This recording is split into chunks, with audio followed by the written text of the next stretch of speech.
네, 반갑습니다.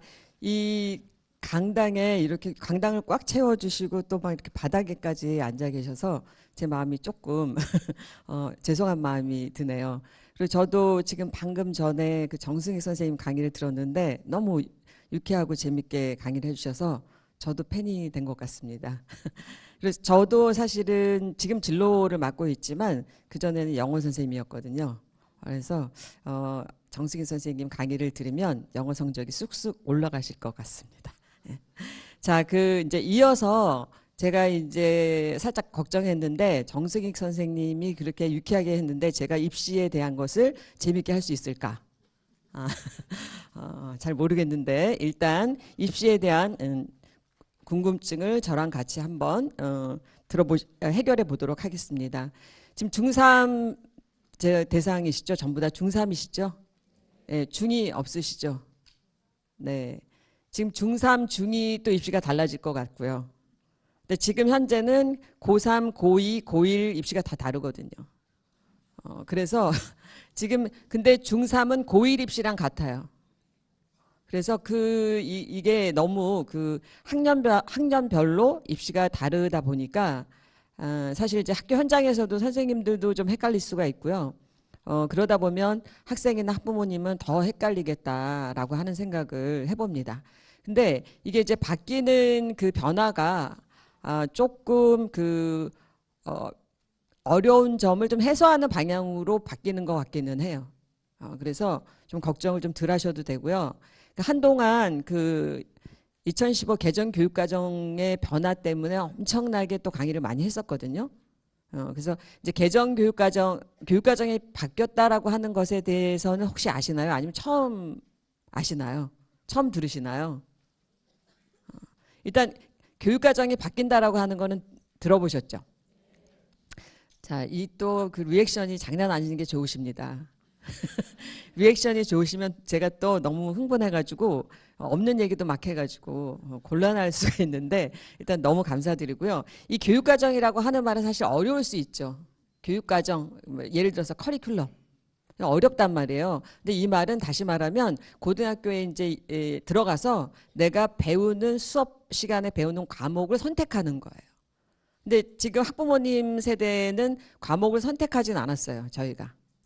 만약에 선택한다면 내가 인문계열로 갈 건지 자연계열로 갈 건지 요 정도를 선택하셨잖아요. 근데 이제는 이제 과목을 선택하는 것이다. 그러니까 과목을 선택해야 되는 게 뭐지? 이렇게 하면서 이제 불안해 하셨어요. 그래서 근데 지금 중학교에서 고등학교 올라오면서 변하지 않는 거는 요 자율 동아리 봉사 진로 활동 창의적 체험 활동이라는 거는 다 알고 계시죠? 네. 그러니까 이 창체라고 하는 거 요거는 그대로 갑니다.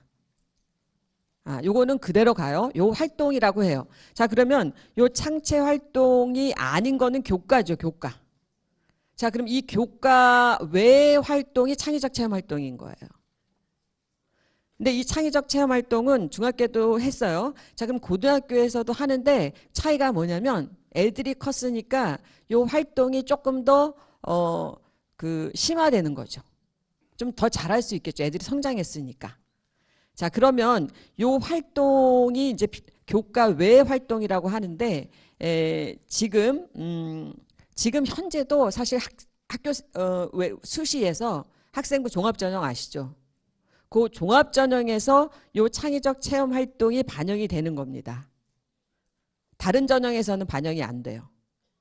종합전형에서만 반영이 되는데 이 그러니까 우리가 이제 너무 길어서 자동봉진 이렇게 이제 외우거든요. 근데 여기에서 다 반영이 된다기 하기보다는 가장 중요한 게 이제 동아리 활동이에요. 동아리. 우리도 예전에는 CA라고 했었죠. 부모님들 세대 때. 그게 이제 동아리인데요. 이제 동아리가 정규 동아리가 있어요. 정규 동아리. 그쵸? 선생님이 내가 무슨 동아리를 할 거다. 그래서 아이들의 이제 선택을 받아서 하는 돌아가는 게 이제 정규 동아리인데 아이들이 이제 정규 동아리에 들으려고 했는데 인원수가 제한이 되다 보니까 떨어지는 수가 있잖아요. 그러니까 내가 과학반에 들어가고 싶다. 과학 실험반, 뭐 수학반 뭐 이런 데 들어가고 싶었는데 떨어졌어요. 그래서 가위바위보를 했는데 또 떨어졌어. 그럼 못 들어가잖아요. 근데 자기 잘못이 아니죠. 그래서 이제 자율 동아리라고 하는 것이 이제 만들어지게 된 거예요. 내가 하지 못하니까. 그래서 자율 동아리를 만들었는데 이 자율 동아리가 과열이 됐어요. 그래서 한 해에 막 하나만 하는 게 정규 동아리 하나 하고 자율 동아리 하나 하면 좋은데 자율 동아리를 3개까지 하는 애가 생기게 된 거예요. 그러니까 애가 너무 힘들죠. 그리고 대학에서도 평가할 때 자율 동아리 하나를 하기도 힘든데 3개까지 했어? 믿기가 어렵죠. 그러니까 지금 그것이 좀 과열이 되다 보니까 지금 이제 중3은 그러니까 지금 고1하고 똑같다 그랬죠. 고1부터 이 자율 동아리는 1년에 하나만 인정하겠다. 대입에 반영하겠다. 이렇게 했어요. 근데 이제 그거마저 중2는 반영을 대입에 하지 않겠다. 이렇게 나갔단 말이에요. 그러니까 아까 제가 말씀드린 것처럼 대입의 변화가 좀 복잡하게 변화되는 것은 아닌 것 같아요. 그래서 이제 자율 동아리는 지금 중3까지는 반영이 되니까 정규 동아리와 자율 동아리는 중요하다. 그게 중요하게 반영되는 전형은 수시에서 종합 전형이다. 이렇게 아시면 좋겠어요. 근데 이 동아리를 선택을 할 때 애들이 고1이 딱 돼가지고는 사실 무슨 전형으로 가고 싶어 하는 것 같으세요? 고1이 딱 됐어. 나는 무슨 전형으로 갈 거야? 어떤 전형으로 가려고 그래요? 수시로 가려고 하죠. 근데 수시에서도 무슨 전형? 학종이라고 하는 게 학생부 종합 전형이잖아요. 다 그렇게 가고 싶어 해요. 왜? 수능 최저가 없어요. 수능 최저를 반영하지 않고 학교에서 열심히 내신 공부하고 활동을 하면 뽑아준다고 하니까. 그런데 아까 이제 정승희 선생님이 말한 것처럼 내신이 잘 안 나와. 이제 이러면 또 문제가 되고 또 1학년 때는 잘 몰라요. 내가 그냥 수시로 가야지, 종합전형으로 가야지 요 생각만 해. 그래서 동아리는 근데 동아리가 중요한 걸 몰라. 그래서 발빠르게 어떤 동아리를 해야 되겠다라고 선점하지 않은 상태에서 떨어졌어. 그래서 그냥 원하지 않는 동아리에 가잖아요. 그리고 그냥 1년이 지나간 거예요. 그렇게 되면 그러면 이제 1학년이 그냥 지나가 버렸잖아요. 준비가 안 된 상태로 지나갔잖아요. 근데 그러면 고2 때는 반드시 해야 되죠. 고2가 굉장히 중요해지는 거예요. 왜? 고1 때 안 했으니까. 고1 때부터 한 학생은 뭐 고2 때 더 잘하겠죠. 근데 고1 때 안 했어. 고2가 굉장히 중요한데 고2 때 동아리 선정은 3월 초에 해요. 그러니까 3월이 또 후딱 지나가면 또 동아리에서 또 잘못하는 거예요. 자율 동아리도 그때 다 결정이 나기 때문에 빨리 좀 준비를 하지 않으면 이 학생부 종합 전형은 좀 어려울 수가 있다. 근데 다른 전형은 전혀 상관이 없다. 근데 애들이 종합 전형으로 가고 싶어 한다. 자, 요런 제가 말씀을 드릴 수가 있고요. 그리고 이제 교과에서도 선택을 이제 하라고 했어요. 선택을 하는데 이제 1학년 때부터 선택하라 그러면 뭐 본인이 고등학교 1학년이 돼가지고 적응하기도 바쁜데 선택하기 어렵죠. 그래서 고1은 선택이 없어요. 1학년 때는 같이 갑니다. 같이 가다가 이제 2학년 때부터는 어차피 예전에도 우리가 인문계열, 자연계열 선택했잖아요. 그렇듯이 2학년부터는 선택을 해야 되니까 자 2학년 때 선택해서 가는 거를 2학년 때 선택하면 늦죠. 수업 시간표도 짜야 되고 교과서도 주문해야 되죠. 그렇기 때문에 1학년 후반에 이제 과목을 선택하라고 한단 말이에요. 자, 그래서 선택을 하려면 고민을 해야 되죠. 아무 고민 없이 아까 동아리처럼 아무 고민 없이 그냥 등 떠 밀려서 하면 안 된다는 거예요. 그래서 선택을 하기 위해서는 무슨 고민을 해야 돼요? 진로 고민을 하는 진로 고민. 근데 이게 또 웃기는 게 중학교 때 이미 자유학기제 하지 않았냐? 중학교 때 자유학기제 주면서 진로 고민 많이 하라고 했으니 진로 고민은 다 됐겠지? 이렇게 생각한단 말이에요. 근데 우리 아이들이 어때요? 중학교 때 자유학기제 때 진로 고민을 잘 안 한 것 같은 거야.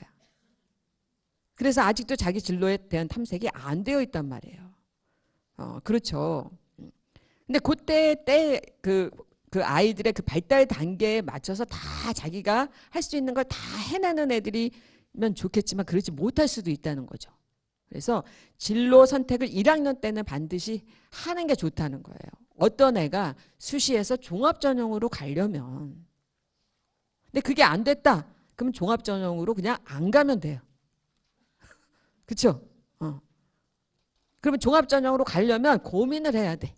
예, 진로에 대한 고민을 해야 돼. 자, 그래서 이제 일반 선택 과목과 진로 선택 과목이 있으니, 자, 일반 선택 과목도 선택해라. 또 진로 선택 과목도 선택해라. 요런 것이 고1에서 이루어져야 돼요. 그러니까 고1에서 상담을 하게 되면은 이 교육과정 선택을 어떻게 하면 좋겠느냐 하는 상담이 주로 이루어질 겁니다. 이거는 담임 선생님도 해 주실 수 있고요.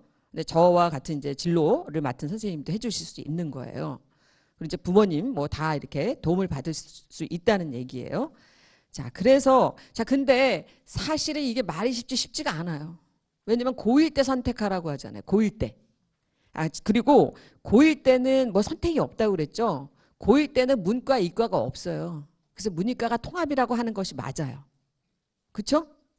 그러나 2학년, 3학년 때부터는 사실 문과, 이과라고 하는 게 예전처럼 없지만 본인이 대학에 가서 전공할 학과는 문과 계열인지 자연계열 학과인지는 정해져 있다는 거죠. 그렇다면 이건 무슨 말이에요? 문이과가 존재한다는 거예요. 그러니까 1학년만 문이과 통합 그런 게 없이 그냥 수업을 들을 뿐이지 2학년, 3학년이 되면 내가 문과로 갈 건지 이과로 갈 건지를 정하셔야 된다는 얘기예요. 또 여기에서 또 헷갈려서 문과도 아니고 이과도 아니고 정체가 불분명하게 교육과정 선택하는 아이들이 있어요. 그건 곤란하단 말이에요. 아셨죠? 여기서 또 살짝 그 어려움을 겪는 학생들이 나타날까 봐 제가 말씀을 드리고요. 그래서 제가 말씀드렸죠. 1학년 1학기 때는 공통 계열이에요. 그런데 2학기 때는 계열을 선택하는 게 좋다는 거예요. 그렇죠? 계열을 선택해서 자, 근데 계열을 선택을 할 때 그러니까 아이들이 계열에 대한 개념이 없어요, 이제는. 그러니까 예를 들어서 자기가 심리학과 있죠, 심리학과. 애들이 또 심리학과 또 막 원하는 애들이 많아요, 요즘. 드라마 영향도 있고 그래서. 자, 심리학과 자연계열에 인문계열이에요. 인문계열인데 자연계열인 줄 안단 말이에요. 사회복지학과 인문계열인데 자연계열에서 간다고 한단 말이죠. 이런 이제 상황이 벌어지는 거예요. 자, 의료학과 인문계열에서도 뽑고 자연계열에서도 뽑고 대학에 따라 다르다는 거예요. 간호학과 자연계열에서 많이 뽑는데 인문계열에서도 간혹 뽑는데 인문계열에 와서 굳이 간호학과를 가겠다는 거예요. 그러니까 이렇게 그러니까 계열에 맞는 학과가 뭔지 몰라서 또 이렇게 헤매는 거예요. 그래서 반드시 계열에 있는 학과를 좀 아셔야 되는 거죠. 제가 봤을 때는 이제 그 진로 희망이 있죠. 진로 희망. 그 진로 희망을 직업으로 선택하는 게 문제예요. 직업으로. 왜냐하면 대학교 들어가지도 않았는데 지금 직업을 쓴단 말이에요. 애들이. 그래서 근데 애들이 지금 이제 중3이나 고1은 진로 희망을 쓰지 않게 했어요. 아예. 너무 걱정을 많이 해 애들이. 그것 때문에. 애들이 쓰는 거를 보면 어떻게 쓰는지 아세요? 전부 다 CEO예요. 지금 취업도 할까 말까고 취업도 정규직이 될까 말까인데 전부 다 CEO야. 그리고 전부 다 의사야. 의사, 수의사, 뭐 선생님, 체육 선생님, 역사 선생님, 뭐 다 나와요. 뭐 그다음에 뭐 변호사 이런 거 다 좋은 것만 들었던 것 중에서 가장 최고. 그걸 다 적어요. 근데 사실 그거를 할 수 있는 애들이 다는 아니죠. 그렇게 되니까 어때요? 나중에 학년이 올라갈수록 이걸 바꿔야 되는 상황이 벌어지는 거예요. 그래서 바꿔도 괜찮냐? 바꾸면 불리한 게 없냐? 자꾸 질문을 하니까 그걸 아예 대입에 제공하지 않겠다라고 한 거예요. 그래서 제 생각은 1학년 때부터 그렇게 직업으로 하지 마시고 그리고 이게 참 아이러니인데 이과는 좀 덜하지만 문과는 아무 과나 상관없이 취업하잖아요. 그렇지 않나요? 그런데 굳이 과하고 직업하고 매칭시켜서 막 가려고 그렇게 하니까 이제 그렇게 갈 수 있는 성적이 나오면 상관없는데 안 된단 말이에요. 그래서 고민을 하니까 제가 생각할 때는 근데 진로 희망은 없어졌지만 진로 희망 분야라는 것도 생겼어요. 분야. 진로 희망 분야가 또 학교 생활기록부에 생겼거든요. 근데 그거는 쓰는데 대입에는 제공 안 하는데 왜? 아까와 똑같은 상황이 벌어지니까. 그래서 분야로 쓰세요. 분야. 그렇죠? 보건 계열 이렇게. 보건 분야. 그리고 하나만 쓰지 않으셔도 돼요. 2개 쓰셔도 되고 3개 쓰셔도 돼. 1학년 때는 넓게. 그다음에 2학년 때는 자기 성적 보고 좁혀. 가는 게 좋겠죠? 1학년 때부터 좁혔다가 2학년 때 넓히려고 하니까 이상하죠? 그러니까 그렇게 이제 좀 넓게 보고 자기의 이제 종합적인 판단을 하고 난 다음에 좀 줄여도 상관이 없다. 직업으로 가지 마라. 분야로 가라. 그리고 계열에 학과가 뭐가 있는지를 확인해라. 이렇게 하는 게 훨씬 더 좀 구체적이에요. 직업으로 하니까 애들이 계속 직업을 바꿔요. 안 될 것 같으니까. 그래서 직업이 계속 직업만 바꾸고 자기가 어떻게 노력해야 되는지도 나오지 않는 거예요. 그래서 직업으로 접근하시면 이게 그 다음에 후속에 활동이 이어지지 않는다. 그래서 이제 1학년 때가 이제 그걸 고민하는 시기예요. 그 다음에 이제 2학년 때는 딱 선택해서 그걸로 쭉 밀고 나가는데 또 이때도 1학년 때 이 고민을 안 하면 또 2학년 때 또 고민을 해서 또 바꾸겠다는 거예요. 아니 지금 2학년이 종합전형 준비를 할 때 굉장히 중요한 시기인데 그때 바꾸면 언제 그거를 위해서 또 노력을 해요. 그래서 종합전형을 하는 학생은 종합전형으로 가려고 하는 학생은 반드시 1학년 때부터 준비를 해야 된다. 근데 내가 종합전형으로 안 갈 거다. 안 해도 된다. 그러나 갈 거면 해야 된다는 거예요. 그리고 이제 고3은 어차피 마무리야. 그래서 이런 시기에 뭘 해야 되는지를 잘 알고 계셔야 돼요. 자, 얘 같은 경우 이제 지금 학생부 종합전형이 굉장히 많이 이렇게 진화가 됐죠. 입학사정과 전형에서부터 학생부 종합전형으로 많이 이제 진화가 돼서 발달이 되다 보니까 애들이 이제는 학생부 종합전형 어떻게 준비해야 되는지 너무 많이 들었어. 그래가지고 어떻게 해요? 준비를 기가 막히게 하는 거예요, 이제. 저도 막 깜짝 놀랄 정도로 막 하는 거예요. 자유동아리 막 3개씩 하고, 그렇죠? 소논문 쓰고 막 난리 났었잖아요. 그러면 상대적으로 그렇게 못하는 지역의 학생들은 어때요? 뭐냐 심리적 박탈감을 느낄 수가 있는 거죠. 그래서 지금 이제 브레이크가 걸려 있는 상황인 거죠. 그래서 보면 그래서 그러면 남는 게 뭐예요? 학생부 종합전형에서 가장 그 중요하게 반영을 하고 평가에 반영을 해도 무리가 없는 거 뭡니까? 수업이에요. 수업. 학교 수업. 그렇죠? 학교 수업을 열심히 하라는 거예요. 학교 수업을. 다른 거 열심히 하려고 들지 말고. 이제 초반기엔 이러잖아요. 학교 수업보다 활동을 열심히 하면 뽑아주는 줄 알고. 그거는 아니다. 오해다. 자, 그래서 학교 수업을 열심히를 하는데 학교 수업을 열심히 했는지 안 했는지 어떻게 아냐는 거예요. 그 평가하는 사람들이. 그렇죠?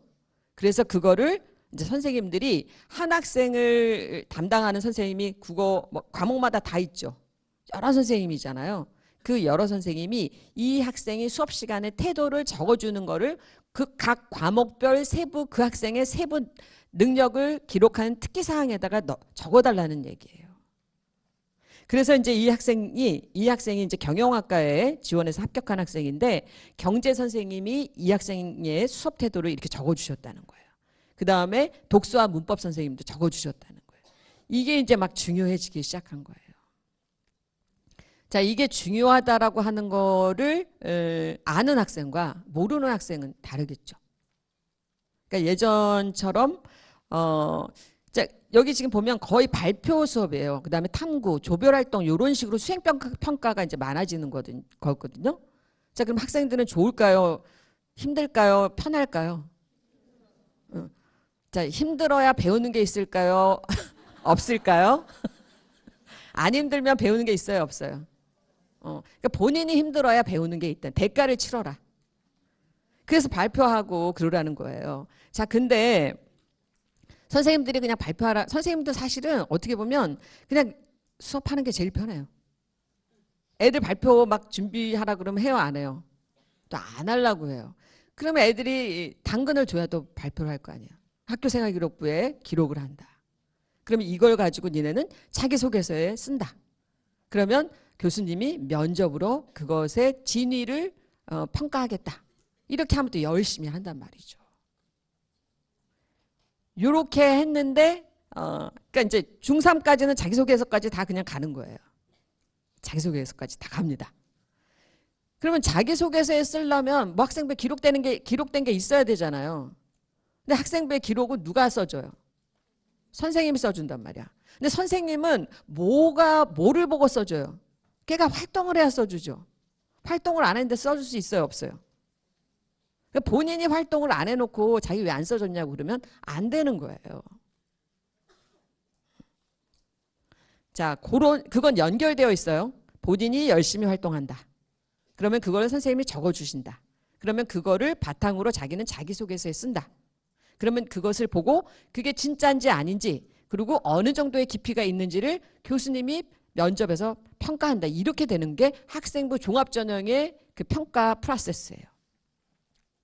그래서 제가 중요하게 평가받는 것은 교육부가 아무리 학생부 종합전형의 공정성에 대해서 이야기하면서 제재를 걸어도 이것만큼은 수업이기 때문에 뭐라고 제재할 수가 없는 거죠. 그러니까 수업을 똑바로 해라 이런 얘기예요. 수업 열심히 하는 학생은 뽑아주겠다. 자, 그런데 여기서 보면 이제 이 학생이 경영학과인데 당연히 이제 경제 수업을 했단 말이죠. 근데 그거는 이제 맥락이 통하는데 독서와 문법 시간에 얘가 발표한 게 사회적 기업에 대한 것을 발표했죠. 이게 뭐냐면요. 선생님들도 머리를 쓸 수밖에 없죠. 독서와 문법 시간에 발표하라고 하면 다 국문학과, 뭐 국어교육과 이렇게 가래들만 발표하라고 하면 그 발표를 하겠다고 하는 아이들이 적잖아요. 진로가 다르기 때문에. 그래서 자기 진로와 관련돼서 발표해도 좋다. 이렇게 오픈할 수밖에 없는 거예요. 그때 기회를 잡아서 발표를 하면 된다는 거죠. 그러면 얘는 이제 사회복지 한계를 타파하는 사회적 기업에 대한 것을 주제로 삼았는데 이걸 누가 이거 너는 경영학과 갈 거니까 이 주제로 발표해 보렴? 이렇게 안 한단 말이에요. 그거를 자기가 생각해내야 되죠. 그러기 위해서는 뭘 해야 돼요? 독서를 해야죠. 독서를. 그래야 뭐가 중요한지 내가 왜 관심이 있는지 진로 탐색이 돼야 이 주제가 나온다는 거죠. 그렇죠? 제가 여기까지 얘기했는데 학생부 종합전형에 대한 준비를 하고 싶으세요? 어떠세요? 이게 근데 애가 해야 되는 거예요. 애가. 부모님이 하는 게 아니고 그리고 선생님이 하는 게 아니고 심지어 제가 하다 보면 애들이요 이렇게 얘기해요. 선생님 저는 학생부 종합전형으로 가고 싶습니다. 그래? 무슨 학과로 가려고 하니? 선생님이 학과를 좀 정해주세요. 제 학생부를 보시고요. 이런다니까요. 자기소개서도 마찬가지예요. 자기소개서는 선생님 어떻게 써야 될까요? 그러니까 상위권은 그나마 이제 학생부 종합전형이 어떤지도 다 알고 그래서 자기가 활동도 열심히 해갖고 써요. 하위권 학생들이 자기소개서 안 나와요. 불러줘야 돼. 이런 어려움이 있단 말이죠. 근데 어머님들은 특히 고1 때는 눈높이가 저기가 있잖아요. 저기. 눈높이 저기가 있거든요. 이게 뭐가 문제냐면요. 고1 때 진로 희망 분야를 써내라 그러면 밑엔 보이지도 않는 거예요. 다 저기 저 높은 곳을 향하여. 이거를 끌어내리기가 힘든 거죠. 그러니까 예를 들어서 고1인데 고3 때 자기가 어느 정도 수준일 것이다를 예측해서 아주 객관적이고 합리적으로 예측해서 거기다 딱 쓰면 얘는 진짜 정말 붙어요. 그런데 다 위에만 쳐다보고 있단 말이죠. 그러다가 안 되니까 이게 이제 문제가 막 발생하는 거예요. 이게 어그러지고 막 바꾸고 막 이러는 거거든요. 그러니까 전부 다라고 보시면 돼요. 그런 애들 너무 많이 봤기 때문에. 자, 이 학생은 이제 재료공학과잖아요. 이과란 말이에요. 이과는 당연히 수학, 과학 뭐 이런 과목에서 발표한 내용을 쓰는 게 전공 적합성에서 유리하겠죠. 그래요, 안 그래요? 그러니까 너의 정체가 뭐냐? 네가 자연계냐 인문계열이냐? 너의 정체를 밝혀라 내가 막 이런다니까요. 네가 뭐냐? 그러니까 교육과정을 선택하면서 이제 그런 이제 문제가 생긴다는 거예요. 그러니까 수업 시간에도 열심히 해야 돼요. 그래서 제가 보면 애들 기가 막히게 이렇게 해요. 근데 이걸 할 수 있는 애가 있고요. 할 수 없는 애가 있어요, 또. 이러려면 독서를 해야 돼, 독서를. 그리고 책도 읽고 진로 탐색도 해야 되고 뭐 직업인 특강도 해야 되고 뭐 좀 그래야 직업인 인터뷰도 하고 그래야지 뭘 알아야 이런 주제가 나올 거 아니에요. 알고 싶은 게 탐구하고 싶은 게 나오잖아요. 그렇죠? 근데 제가 지금 어머님들 이렇게 얼굴 보니까 되게 이렇게 뭐 긍정적이지 않으셔. 이거 뭐 어떻게 해야 될지 모르겠구나. 지금 학생부 종합전형이 이 정도까지 발전해 와 있다니까요. 저도 깜짝깜짝 놀라요. 이렇게 훌륭한 아이가? 내가 이렇게 훌륭했구나. 자기소개서를 쓰다 보면 이렇게 훌륭한 아이가 나중에 돼 있어요. 처음에는 아니었다가. 자, 그래서 이제 자기소개서가 이제 양식이 이제 개선이 된대요. 개선이 힘들게 개선이 아니고 안 힘들게. 그래서 이제 1, 2, 3, 4번까지 썼단 말이에요, 지금. 이제 1, 2, 3번은 공통. 4번은 대학마다 자율. 그런데 1, 2, 3은 공통이니까 그냥 이렇게 어느 대학이든 다 공통으로 가는데 4번은 또 대학마다 자율이에요. 그럼 대학을 여러 개 쓰면 이 자율문항이 공통이 아니야. 자율문항이 또 달라. 그럼 자기소개서를 굉장히 많이 쓰게 되죠. 근데 제가 이제 자기소개서까지 이제 지도해야 되잖아요. 애들. 합격을 시키려면. 자기소개서를 막 지도하다가 보니까 처음에는 저도 그랬어요. 이 4번 뭐야. 4번 없애도 되는데 공통으로 다 하면 되는 건데 왜 4번까지 쓰라고 해서 이렇게 애들이 힘들게 하나. 그랬거든요. 근데 제가 이렇게 막 지도를 하다 보니까 제가 교수라면 4번만 보고 싶은 거예요. 너 이 학과 왜 왔어? 그리고 이 학과 오기 위해서 너는 고등학교 3년 동안 무슨 노력을 해왔니? 이것만 듣고 싶은 거예요. 이것만 보고 싶은 거예요. 근데 요렇게 애들이 1, 2, 3번을 안 쓰는 거예요. 얘가 무슨 학과가 올라오고 지금 1, 2, 3번을 썼지? 그러니까 4번이 필요한 거예요. 4번이. 자, 근데 애들이 이제 자기소개서를 이제 잘 못 쓴다는 거죠. 애들이. 이거를 이제 고1, 중3은 이렇게 바꾼다는 거예요. 애들이 이제 힘들어 하니까 글자 수도 줄이고 그리고 1, 2번은 통합하겠다. 좋은 거죠. 좀 줄여줬으니까. 자, 그러면 여기 1, 2번에는 뭘 많이 쓰냐면 학업 관련 능력이에요. 학업. 아까 제가 말씀드린 것처럼 학업 관련 능력은 뭐가 중요하다 그랬어요? 수업 시간에 태도를 적은 과목별 세부 능력 특기 사항에 관한 내용을 쓰면 되는 거예요. 아까 말씀드렸죠? 그리고 또 하나는 전공과 관련된 동아리 활동을 쓰면 되겠죠? 그 두 가지가 중요하다. 그걸 아마 1, 2번에 쓸 거예요. 그 다음에 이제 3번은 인성이야, 인성. 자, 어머님들이 다 이런 얘기는 하시지만 우리 애는 인성은 되게 좋아요. 인성은 좋아요, 이렇게. 근데 인성도 좋고 실력도 좋으면 좋겠지만 그러기가 어렵다는 얘기죠. 그래서 이제 인성은 주로 이제 봉사활동이나 뭐 아니면 뭐 조별 활동 있죠? 이런 거. 또래 멘토링 뭐 이런 거를 중심으로 아이들이 씁니다. 이런 내용 보면은 전부 다 그런 거예요. 숟가락만 얹으려고 하는 인간 때문에 내가 힘들었다. 이런 내용 다 나와요. 왜냐면 그게 기본이죠. 그런 내용 안 나오면 얘 진짜 한 거 아니고 아니면 본인이 숟가락만 얹었거나. 그렇잖아요. 구구절절히 그런 내용이 나옵니다. 실제로 해야만 쓸 수 있다는 얘기예요. 자, 그래서 이제 요게 이제 수능이에요. 여러분, 중3이 갈 때 수능입니다. 자, 여러분 학교 수업도 선택하라 그랬잖아요. 학교 수업에 어떤 과목을 배우는지 선택하라 그랬죠. 그럼 과목을 선택했으면 당연히 수능도 선택하게 되는 거예요. 일관성이 있죠. 자, 그랬을 때 여기 보면 수능이 근데 어떻게 되냐면 상대평가랑 절대평가로 나눠지죠. 자, 그러면 수능으로 내가 안 가고 싶지만 내가 수능을 보잖아요. 그렇죠? 수능을 본단 말이에요. 근데 정시, 그러니까 정시는 다시 말하면 수능 점수로 가는 거죠. 수능 점수로 가는 정시에서는 상대평가가 위력을 발휘할까요? 절대평가가 위력을 발휘할까요? 상대평가죠? 상대평가가 위력을 발휘하죠? 절대평가라고 하는 거는 90점이면 모두 다 1등급, 80점 이상이면 모두 다 2등급 이렇게 하는 거니까. 그러나 상대평가는 점수마다 다 그 점수를 그냥 그대로 반영해 주는 거니까. 자, 그러면 정시로 간다고 했을 때는 이 국어나 수학이나 그러니까 상대평가로 보는 탐구를 성적을 좋게 받는 게 중요하잖아요. 근데 수시에서는 수능 최저가 있죠. 수능 최저에서는 수능 최저 등급만 맞추면 되죠.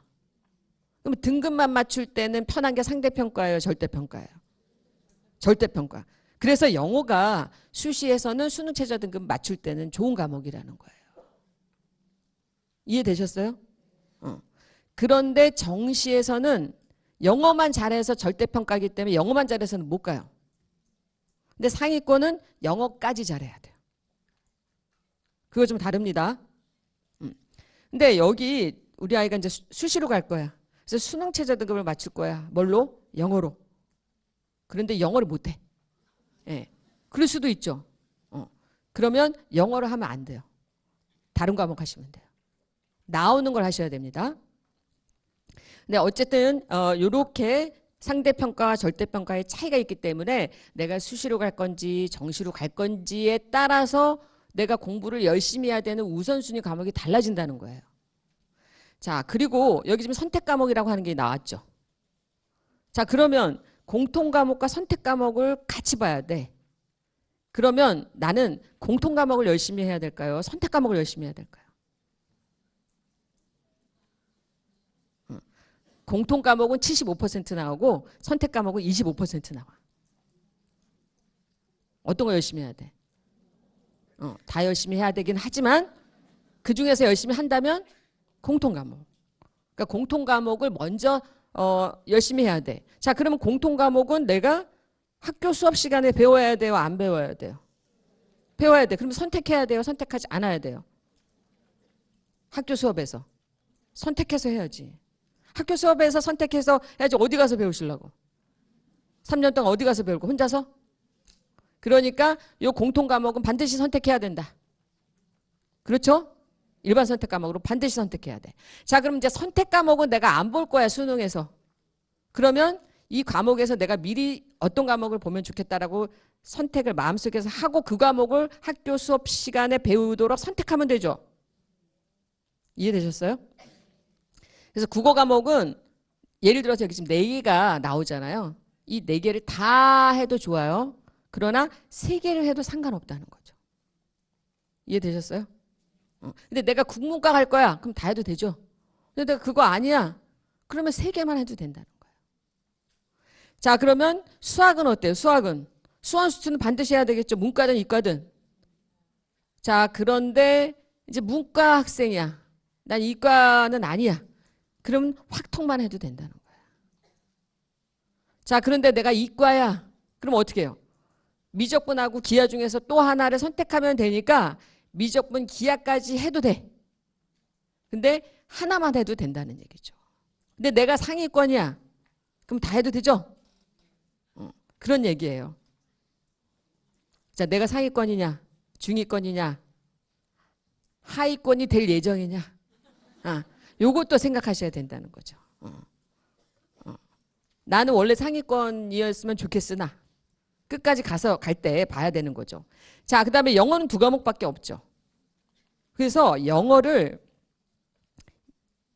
내가 영문학과 가고 싶어. 그러면 진로 선택 과목을 더 해도 돼요. 그러나 내가 영어와 관련된 학과를 안 갈 거야. 그럼 어떻게 해요? 영어 1, 영어 2만 해도 된다는 얘기예요. 자, 그리고 한국사는 다 해. everybody. 네, 그러니까 다 하는 겁니다. 자, 그리고 탐구는 이제 선택하라고 했는데 여태까지는 인문계열 가래들은 사회에서 사탐에서 2과목이었잖아요. 그리고 이과 애들은 과탐에서 2과목이었죠. 그렇게 했죠. 근데 지금 뭐라고 얘기해요? 사탐에서 하나 해도 되고 과탐에서 하나도 해도 된다라고 했죠. 그래서 이거를 믿고 선생님 저 사탐 하나 하고 과탐 하나 할게요. 요런 애들이 나올까요? 안 나올까요? 나와요. 걔는 상위권일까요? 중위권일까요? 하위권일까요? 하위권일 가능성이 큰 거죠. 그렇죠. 할 수 있어요. 그러니까 전략적으로 자기가 생각한다. 그 다음에 이제 제2외국어도 그냥 절대평가가 됩니다. 이제 이해하셨죠? 근데 이제 서울대가 이렇게 얘기했어요. 서울대가. 이제 서울대를 다 갈 건 아니잖아요, 우리가. 근데 1학년 때는 혹시 모르잖아. 혹시 모르기 때문에 서울대를 맞추려고 해요.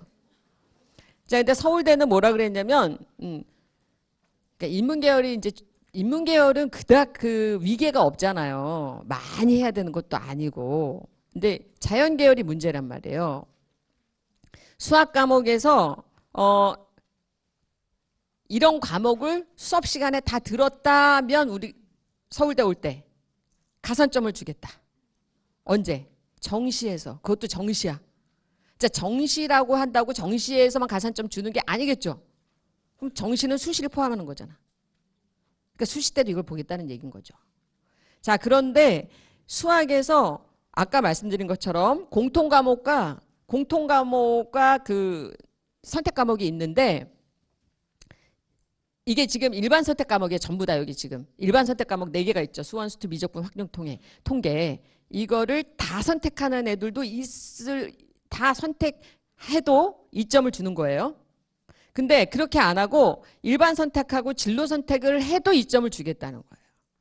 여기 1점을 뭐 얘기를 했지만 서울대 갈 애가 정시로 그것도 갈 애가 1점 때문에 떨어지는데 1점이 아니어도 떨어지는데 1점 받으려고 이걸 하진 않겠죠? 그러니까 2점으로 다 기준으로 보시면 된단 말이에요. 자, 그런데 애들이 대부분 일반 선택 과목 4개를 하지 않을 거라는 거예요. 왜? 힘들어서 내신 따기가. 그럼 어떻게 할 거라는 거예요? 3+2를 할 가능성이 크다는 얘기예요. 4개 다 하면 좋겠지만. 근데 이제 서울대는 또 이렇게 얘기해요. 이거 선택만 하면 돼. 성적은 안 볼 거야. 그냥 성적 안 보고 이것만 선택했으면 무조건 2점 줄 거야. 그렇다고 서울대가 이거 선택해서 성적 나쁜 애를 뽑아요? 안 뽑잖아요. 그러니까 우리는 그것까지 생각해야 되니까 나의 위치를 생각하고 선택하면 좋다는 얘기죠. 그 다음에 이제 과탐도 그래요. 과탐을 이제 여기 지금 일반 선택은 다 원과목이에요. 원과목. 자, 원과목을 해야 이제 2과목을 하는 거잖아요. 그래서 이제 고1 때 교육과정을 선택하지만 2학년, 3학년까지 다 같이 연계해서 생각하고 난 다음에 선택해야 되겠죠. 왜? 2학년 때 선택 안 하면 3학년 때 선택할 수 없을 수도 있으니까. 이해하셨어요? 자, 그러면 보면 여기 지금 2+3을 했을 때 2점을 준다 그랬거든요. 근데 지금 예를 들어서 일반 선택에서 2과목밖에 안 했어. 원을 2개밖에 안 했어. 그러면 진로를 3개 하기는 투투 이렇게 해도 되는데 투투하고 또 다른 거 뭐 예를 들어서 생활과 과학이나 과학사 해도 되거든요. 융합과 과학 해도 돼요. 근데 그렇게 하기보다는 애들이 어떻게 많이 할 거라는 거예요. 3+2로 갈 가능성이 크다는 거예요. 그래서 일반 선택에서 원을 3개 하고 그 다음에 그 중에서 2과목을 이제 2개 하는 건데 애들이 2과목을 하는 걸 싫어해요. 어려우니까. 예전에 이런 학부모님들도 있으셨어요. 전화를 하셔가지고 우리 애는 수능에서 2과목 안 볼 겁니다. 2과목 안 보는데 왜 2과목 수업에 넣으셨나요? 이렇게 얘기하시는 분도 있었어요. 근데 서울대는 이렇게 얘기하고 있어요. 그래서 요거 보시면 그리고 이제 그러면 3개 정도를 하면은 좋겠죠. 근데 이게 우리 마음대로 되는 게 아니라 학교마다 고등학교마다 교육과정 표가 다 나와 있어요. 그러니까 그 안에서 우리가 선택하는 거야. 그래서 예를 들어서 이제 학생들이 어떻게 선택하냐면 물화생 이렇게 선택 안 하려고 그래. 물화생. 물화생 하게 되면 수능에서 뭘 봐야 돼요? 물리는 가장 적게 선택하잖아요. 그럼 화생해야 되죠. 화생도 많지 않거든요. 그러니까 어떻게 해? 물화지, 물생지 이렇게 간단 말이에요. 지구과학을 애들이 넘버 원으로 선택하기 때문에 수능에서. 그래서 지구과학이 들어가는 거예요. 자기 진로와 관련이 없는데도 불구하고. 그 대신 물리는 또 왜 넣어요? 자기가 공학계열로 가서 취업을 잘해야 되니까. 그러니까 예를 들어서 물리를 안 하고 화생지 해도 돼요. 그렇죠? 그렇게 될 경우는 어때요? 자연과학 계열로 갈 가능성이 높다. 언제? 종합전형에서. 물리를 안 했으니까. 그렇게 원과 투의 조합을 좀 잘 생각해 보시고 선택하는 게 좋다라는 거고. 자, 여기 보면 사회는 별 그렇게 위계가 없습니다. 근데 제가 이제 한번 생각해 보니까 뭐 한국지리, 세계지리 이제 지리 시리즈로 좋아하는 애들도 있어요. 그렇죠? 그래서 한지, 세지 해가지고 수능에서 선택하는 애들도 있는데 그거 위험하죠. 매니아층만 선택하잖아요.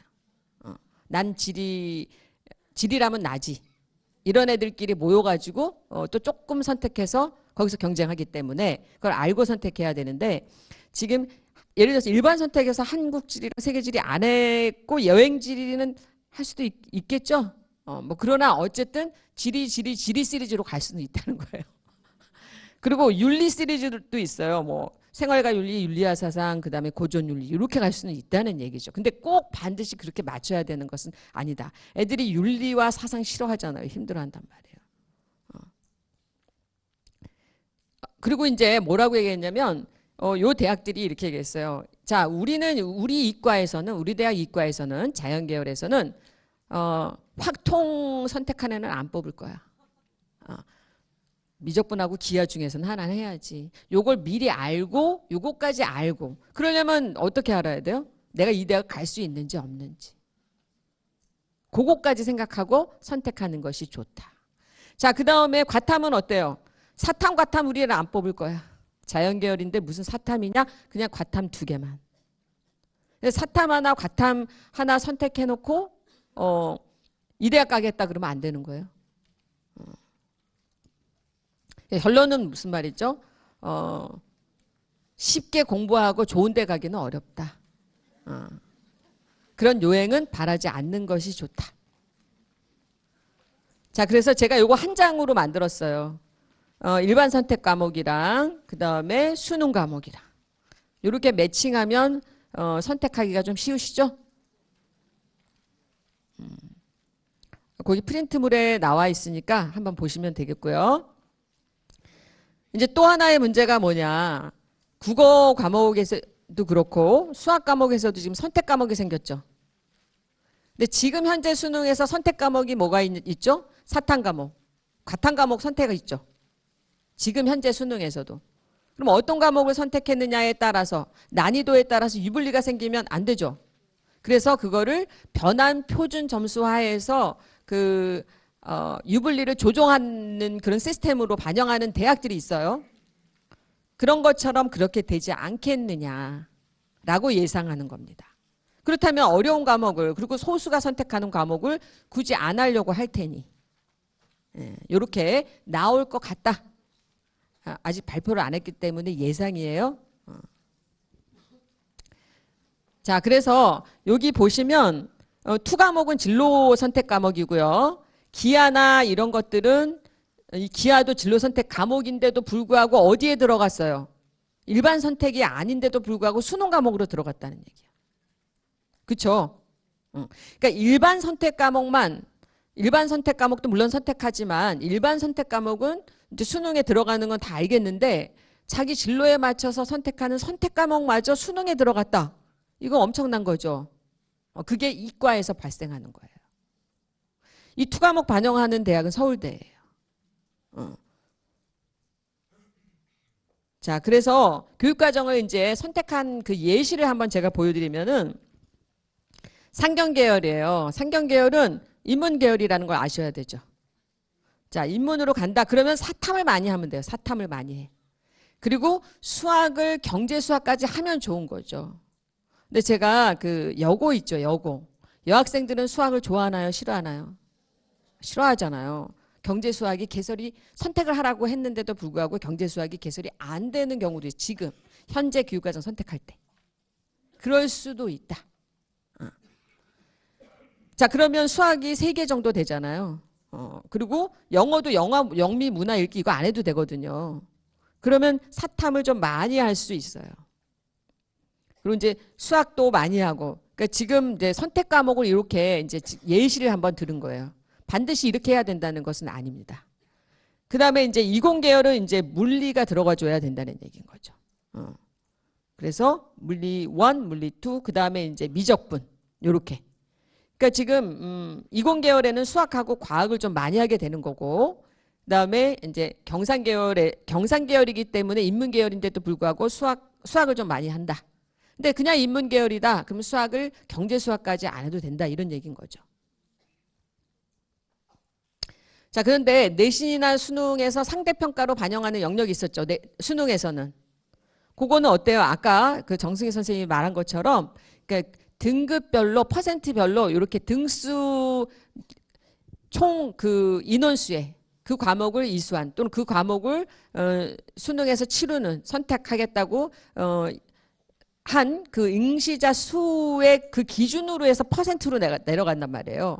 그러면 그 과목을 선택한 애들이 많을 때 아무래도 안정적이죠. 내가 등급을 좀 따기가 쉽다라는 얘기인 거죠.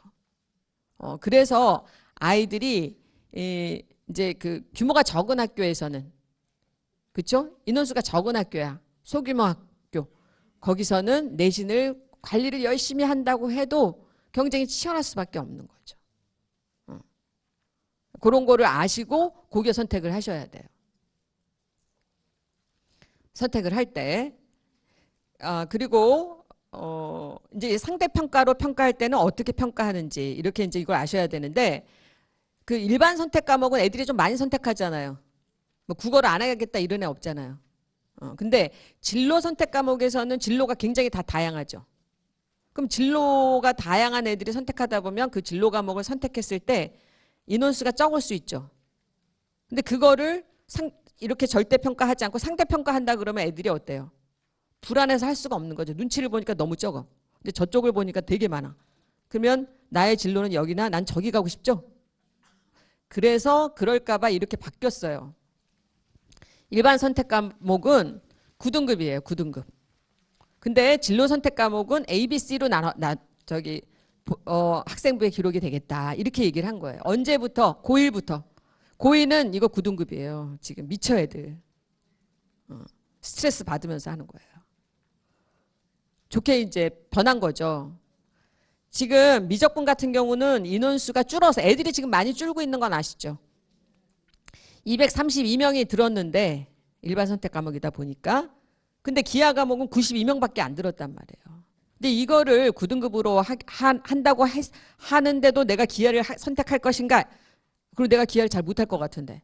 근데 내 진로는 필요한 것 같아. 이럴 때 이제 고민을 했다는 얘기죠. 근데 이제 이거를 ABC로 이렇게 평가한다라고 하는 것이 지금 중3 때 바뀐 거예요. 그러니까 고1 때부터 바뀌는 거니까 같다. 이렇게 아시면 되겠고요. 자, 요거는 사탄 과목의 그 수능에서 응시자의 그 응시율이에요. 그러니까 넘버 원이 생활과 윤리, 사회문화, 한국지리, 윤리와 사상, 경제가 제일 적습니다. 요거를 좀 알고 선택하는 것이 참고해서 선택하는 게 좋겠죠? 과목을 선택할 때. 자, 과탐은 지구과학이 넘버 원이고요. 그 다음에 생명과학, 화학, 물리, 투 과목은 굉장히 적다. 공부 잘하는 이제 아이들이 선택하게 되어 있다. 투 과목은. 이제 이렇게 참고하시면 됩니다. 자, 그러면 이제 그 교육과정을 선택할 때 엄청나게 고민을 많이 해야 되는 거죠? 그래요, 안 그래요? 근데 그 중에서 제가 정리를 하자면 잘하고 싶은 것을 하면 안 된다. 잘하는 거, 지금 잘하는 걸 하셔야 된다. 잘하고 싶은 거는 계속 잘하고 싶은 것일 수 있다. 안 나온다. 안 나와. 자, 그 다음에 가고 싶은 대학과 가고 싶은 학과를 보시면 안 돼요. 이제는 갈 수 있는 대학과 갈 수 있는 대학의 학과를 보셔야 돼요. 이렇게 보시면 그 뿌옇고 애매하고 이런 거 없어져요. 확실해. 예. 근데 그 확실한 거를 빨리 확실하게 하고 싶지 않으실 뿐이야. 그렇죠? 계속 희망 속에서 살고 싶죠. 꿈을 꾸면서. 근데 그러면 전략이 나오지 않는다. 그래서 희망을 계속 바꿔야 되고 꿈도 바꿔야 된다. 그리고 한숨만 푹푹 쉰다. 고민만 하고. 고민만 하는 애들 많아요. 공부는 안 하고. 진로를 뭐 정하면 자기가 공부를 막 싹 할 것 같지. 그렇지 않아요. 그 다음에 약점을 보완하려고 하지 마세요. 지금 강점을 가지고 내가 갈 생각을 하셔야 돼. 아셨죠? 이거 굉장히 중요해요. 다시 말하면 고1 때 지금 가장 못하는 과목이 있고 가장 좀 잘 나오는 과목이 있어. 그러면 공부를 더 해야 되는 과목은 무슨 과목? 잘 나오는 과목. 근데 대부분 어때요? 잘 나오는 과목에 감사하지 않고 잘 나오는 과목은 계속 잘 나올 줄 알아. 그렇지 않다. 자, 그리고 이제 진로 선택을 할 때 가장 중요한 거는 뭐예요? 성적이에요. 넘버 1 성적입니다. 성적을 무시하시고 자기의 적성과 흥미와 가치관 이런 것만 따지시면 안 돼요. 뭐가 중요하다고 말씀드렸죠? 성적이에요. 예. 아니면은 성적을 올리든가. 근데 이제 학생들이 저한테 막 그런 얘기해요. 선생님 저 성적 올릴 수 있습니다. 초긍정적으로 얘기하는 거예요. 그래서 근데 잘 안 될 텐데 저 올릴 수 있어요. 할 수 있습니다. 근데 제가 거기서 안 돼. 이렇게 할 수 없죠. 올리고 다시 와. 증명하고 난 다음에 다시 상담하자. 그렇게 되는데 애들이 공부를 하면 성적이 막 쭉쭉쭉쭉 오를 줄 아는데 그래요, 안 그래요? 안 그런 걸 모르죠. 안 해봤으니까. 해보면 아는데. 예. 안 해본 애들이 또 그래요. 자, 아까 제가 말씀드렸죠. 통계학과 같은 경우는 연대와 고대는 인문계열에서 뽑습니다. 근데 시립대 같은 경우는 자연계열에서 동국대는 통계학과가 자연계열에 있어요. 그러니까 요럴 때 애들이 좀 고민을 할 수밖에 없는 것 같아요. 통계학과가 좀 그렇습니다. 근데 얘가 연대 고대 갈 수 있는 성적이면 그냥 인문계열에서 가면 되는데, 그렇죠? 그리고 얘가 연대 고대 갈 정도가 아니야. 자연계열에서 그냥 시립대 동국대 갈 정도야. 그럼 고민 안 해도 돼요. 그렇죠? 그러니까 그게 지금 애매한 거예요. 그리고 수의학과는 서울대, 건국대 말고는 또 지방국립대인데 그러면 다 그렇게 쓸 건지 수시에서 6번을 다 그렇게 쓸 건지 아니면 인서울대학도 쓸 건지 이것도 고민을 해야 되기 때문에 살짝 지금 두 가지를 준비해야 되는 상황이 벌어지는 거예요. 한의에도 마찬가지예요. 목표는 세웠는데 목표를 달성하지 못하는 애들도 있기 때문에. 심리학과도 말씀드렸죠. 심리학과도 많지 않다. 다 높은 대학밖에 없다. 심리학과. 근데 자기가 실력이 안 된다. 그러면 어떻게 해요? 과 중심으로 갈 건지 대학 중심으로 갈 건지 이거를 또 선택해야 되잖아요. 근데 또 심지어 저한테 그것도 물어보죠. 선생님 대학 중심으로 가야 될까요? 과 중심으로 가야 될까요? 왜 물어봐요? 그거 부모님하고 상의해야지. 그쵸? 제가 막 정해주면 할 것도 아니잖아요. 자, 요거는 수시하고 정시 비율인데요. 제가 이거를 사실 지울까 했어요. 지울까. 왜? 정시 비율을 높여라 이렇게 얘기했죠. 정시 비율이 적은데 이게 늘어난다는 얘기인 거죠. 자, 그럼 정시 비율이 늘어나면 우리는 뭘 해야 돼요? 수능 공부해야 되죠? 수능 공부하고 싶어요? 그러니까 이것도 문제인 거야. 정시 비율이 높아졌다. 그럼 내가 수능 공부를 열심히 해야 되겠구나. 이렇게 바로 나와야 되는데 수능 어려운데? 이렇게 생각이 된다는 거죠. 근데 일단 정시 비율은 늘 것 같아요. 고1부터 는다고 합니다. 그러니까 중3도 느는 거죠. 그러니까 뭐 이렇게 생각할 수는 있어요. 아, 내가 수시 준비하다가 안 되면 정시로 가지 뭐. 그게 예전에는 통하지도 않았죠. 야, 정시로 뽑지도 않는데. 근데 지금 어때? 그래, 정시 해봐. 이럴 수는 있죠.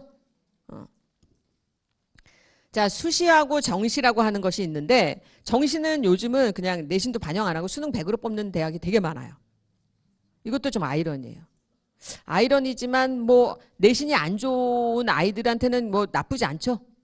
내가 그냥 수능만 열심히 해서 갈 수 있어. 그 기회가 있어. 이런 얘기가 되는데 수시에서는 요 세 가지 이제 전형이 있는 거예요. 자, 근데 우리는 원래 논술로 가고 싶지 않죠. 그러니까 논술은 안 볼 거예요. 논술은 생각하지 않고 아직. 자, 근데 교과하고 종합전형이 남아 있잖아요. 그럼 결국에 그 메인은 뭐예요? 내신. 그 내신은 누가 내요? 수업 시간에 나를 가르치는 선생님이 내니까 선생님 말을 수업 시간에 잘 들으면 되죠. 근데 그게 어렵죠. 맨날 들어야 되니까. 그러니까 공부의 정석은 뭐죠? 선생님이 말씀하시는 거 잘 듣고 예습복습 열심히 하고 이거잖아요. 다른 방법은 없습니다. 성실해야 돼요. 자, 그리고 그 다음에 종합전형은 활동이 아까 제가 말씀드렸죠? 그 중에서 가장 중요한 게 동아리 활동이라고 얘기했죠. 왜 동아리가 중요하냐면요. 동아리마저 선생님이 막 주도하지 않아요. 동아리 할 땐 선생님이 쉬고 싶으세요. 주인공이 아니야. 이제 주인공은 너희들이야. 그래서 그 학생의 주인공이 돼서 학생의 활동을 평가할 수 있는 여지가 있기 때문에 동아리가 중요하다고 말씀을 드리는 거예요. 근데 이제 어머님들은 잘 모르시고 동아리 활동 열심히 하면 야 공부해야지 이러면 안 돼요. 종합전형으로 가래야 한테. 네. 방해하시면 안 돼요. 그게 필요해서 하는 겁니다. 자, 그런데 내가 교과 전형으로 가려면 활동 필요 없어요. 그럼 뭐가 필요해요? 수능. 내신과 수능. 그러니까 내신과 수능만 할 건지 아니면 내신과 활동만 할 건지 아니면 수능만 할 건지. 선택지가 있죠. 근데 제가 이렇게 보니까 아이들이 선택한다기보다 선택당해주죠. 자기 성적에 따라서. 아, 이거는 내신이 안 좋아서 안 되겠네. 아, 이건 수능이 안 나와서 안 되겠네. 이렇게 된단 말이에요. 근데 1학년 때는 다 해보려고 같이 스타트한다. 그러다가 가면서 이제 그 강약이 나오는 거예요. 장점과 약점이 나오죠. 지금 인서울대학은 노란색 종합전형이 굉장히 많이 이제 종합전형으로 많이 뽑다 보니까 내가 인서울 할 거야. 그럼 무조건 종합전형 준비해야지 이런 말이 나오고 종합전형 중요하다 이런 말이 된 거예요. 자, 그런데 지방 국립대는 종합전형이 대세가 아니고 교과전형이 대세입니다. 수능체제를 적용해서. 교대는 종합전형이 꽤 많아요. 자, 요거는 고등학교가 달라요. 고등학교가 다른데 원점수는 같죠. 87점으로 같죠. 원점수가 같죠. 근데 이 학교가 다르다 보니까 애들의 숫자도 달라요.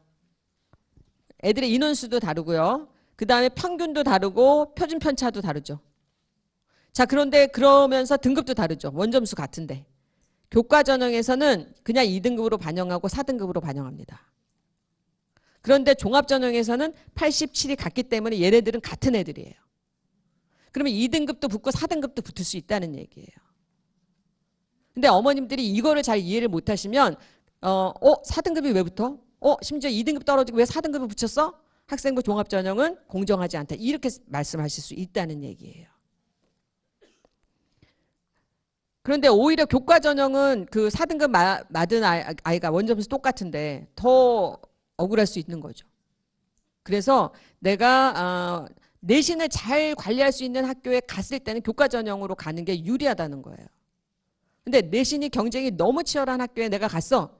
그러면 교과 전형은 아닙니다. 그냥 종합 전형 할 수 없이. 아니면 논술이에요. 그래서 어떤 상황이 벌어지냐면 내신이 1.5인데 내신 잘하면 수능도 잘 나와야 돼요. 1, 2, 1, 2. 그렇죠? 근데 그렇게 나오는 애는 드물어요. 어떻게 나오냐면 일반고에서는 내신이 1.5인데 3, 3, 4 이렇게 나온단 말이에요. 이런 애들 엄청 많아요.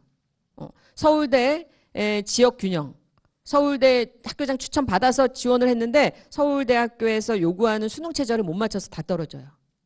왜? 2 이렇게 안 나왔어.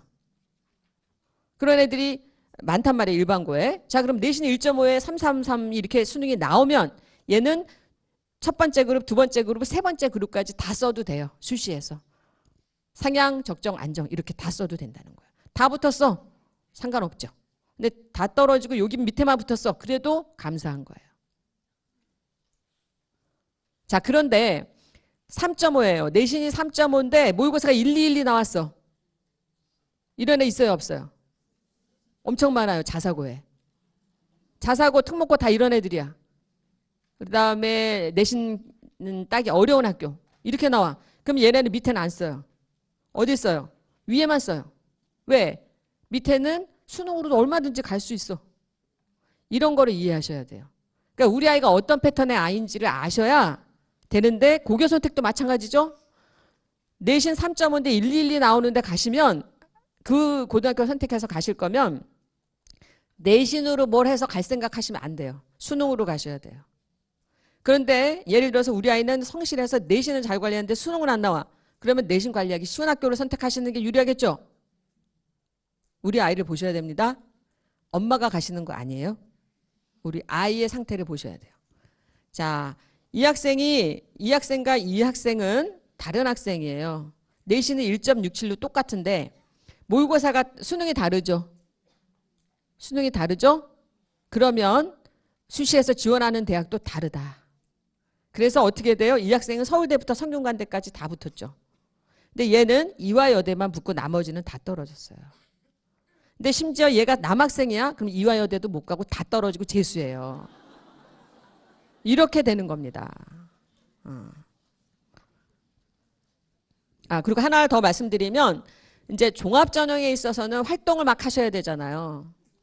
그래서 과를 여러 개 쓰면은 힘들어요. 활동도 여러 개 해야 되고 자기소개서도 여러 개 나와야 돼. 그래서 이 학생 다 신소재, 공학 이렇게 하나로 맞춥니다. 그리고 얘 같은 경우는 수학 교육 했는데 얘가 왜 수학 교육으로 다 쓰지 못했느냐? 수학 교육이 없는 학교도 있어. 그러면 수학 교육, 수학 이렇게 같은 그 베이스는 같으니까. 그래서 제가 말씀드리고 싶은 거는 이제 수능을 보자. 그러니까 모의고사를 보죠. 1학년, 2학년은 모의고사를 보잖아요. 제가 좀 마음이 급해졌어요. 내용이 좀 많아서. 지금 1, 2학년 같은 경우는 모의고사를 띄엄띄엄 보죠. 근데 3학년은 매달 봐요. 그러니까 아이들이 1, 2학년은 모의고사의 중요성을 잘 몰라요. 근데 제가 아까 계속 누누이 말씀드리는 것은 같은 내신이 같아도 모의고사가 다르면 지원하는 대학이 다르다고 말씀드렸잖아요. 위치 파악을 할 때. 모의고사가 중요하단 말이에요. 애들이 다 그러죠.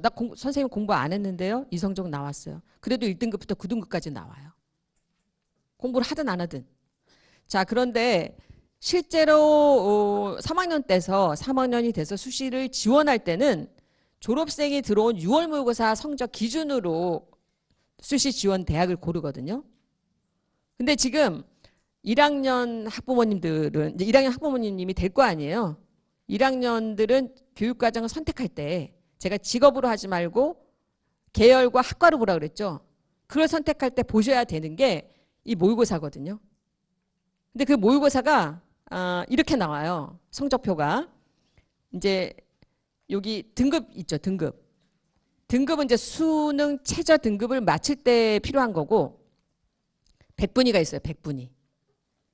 100분위를 잘 보셔야 되는데 이제 이 학생이 같은 3등급이지만 100분위가 여기에서부터 여기까지거든요. 이렇게.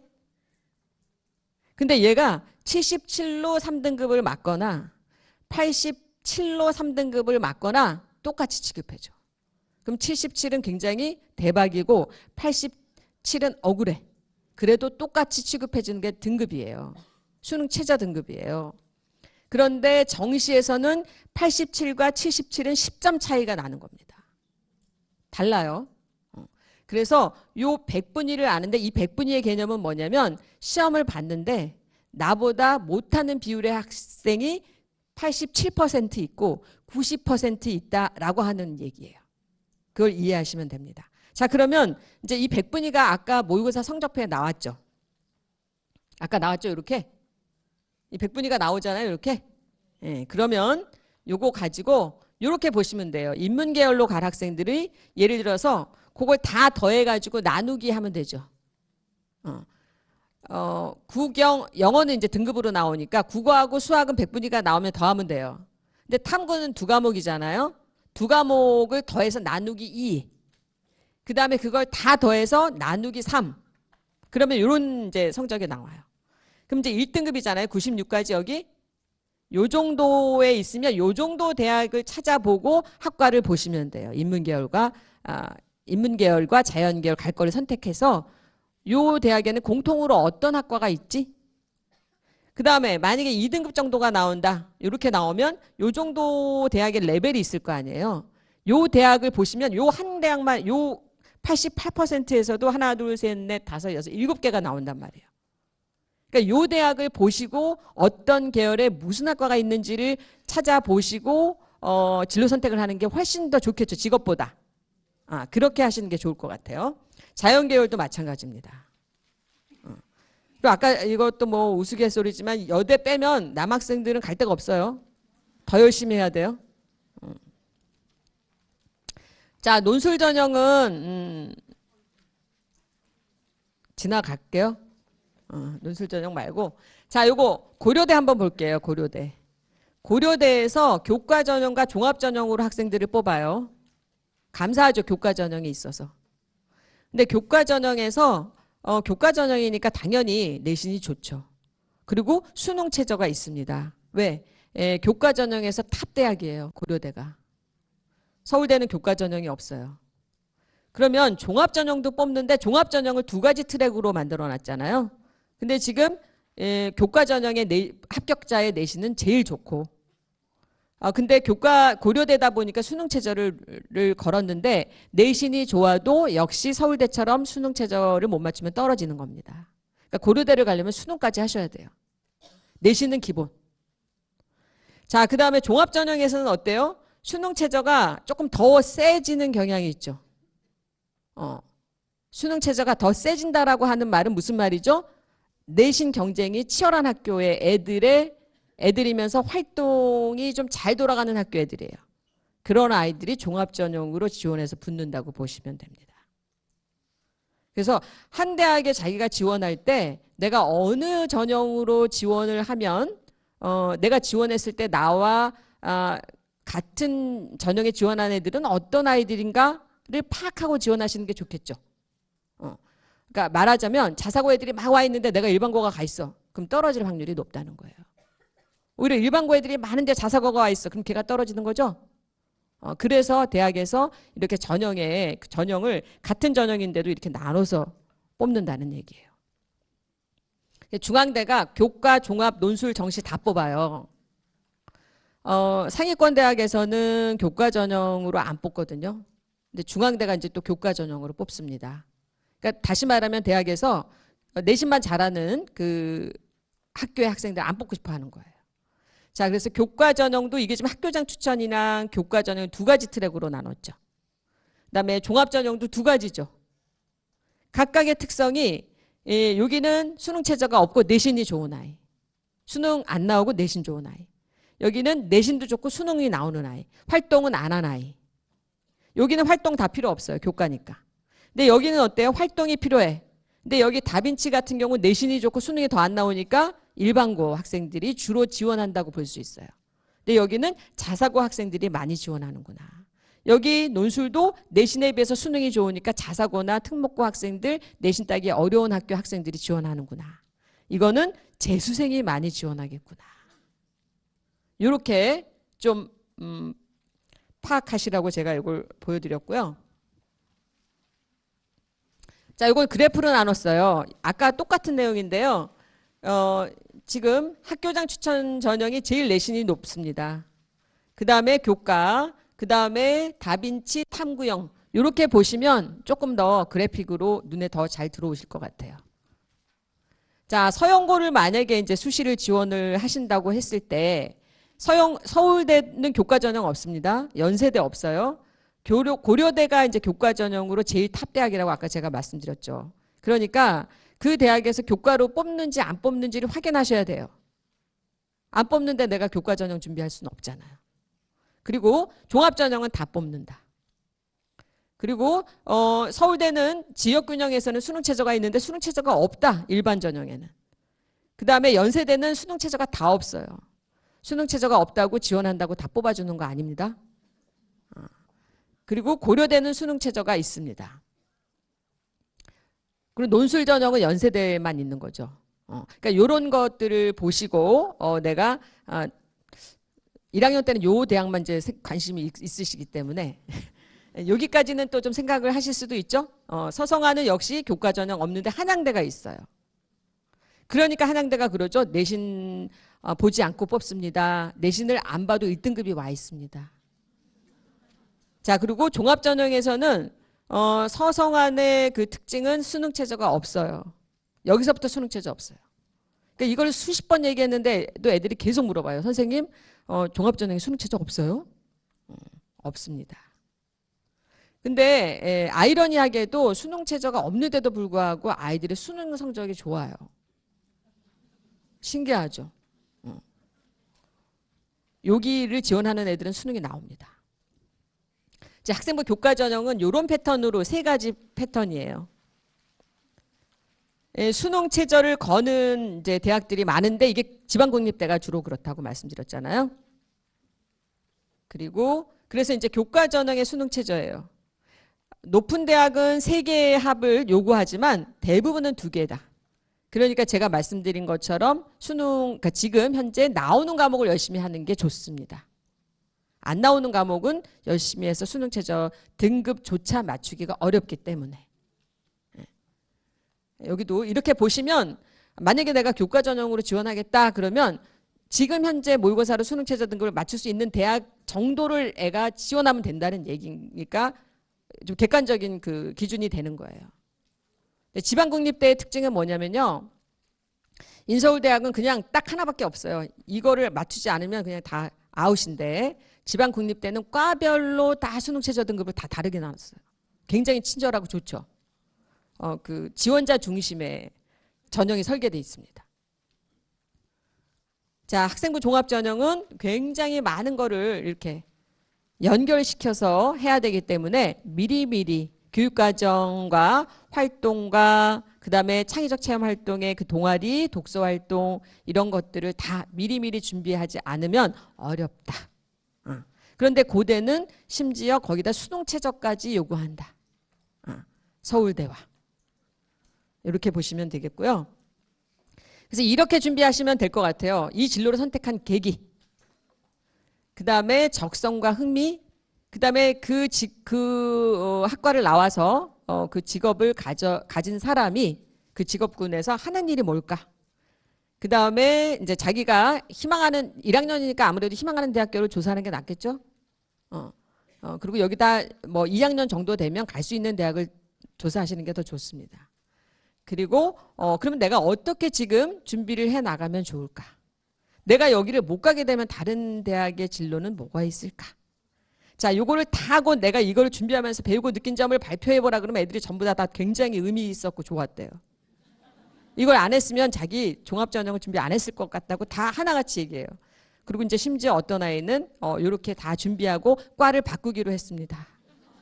저는 여기에 갈 수 없다고 생각이 들었습니다. 현실적으로 할 수 있어요. 그래서 이런 그 프로세스를 가지고 준비하면은 학생부 종합전형은 준비가 될 것 같습니다. 끝까지 잘 들어주셔서 감사합니다.